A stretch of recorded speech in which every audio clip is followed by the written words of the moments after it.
4 আসন হচ্ছে এটা।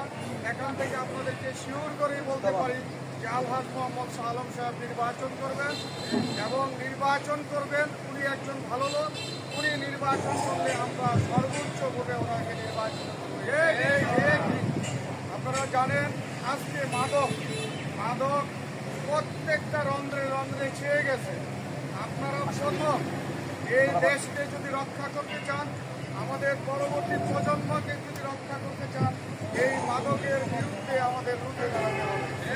তাই আমি আমাদের নতুন প্রজন্মের এই ছাত্র জনতা যারা এখানে উপস্থিত আছেন, যারা তারুণ্যের অহংকার, তাদের কাছে আমি বলবো আপনারা কমিটি তৈরি করেন, মাদক বিরোধী কমিটি তৈরি করেন। আমরা আপনাদের পাশে আছি। এই মাদক নির্মূল করার জন্য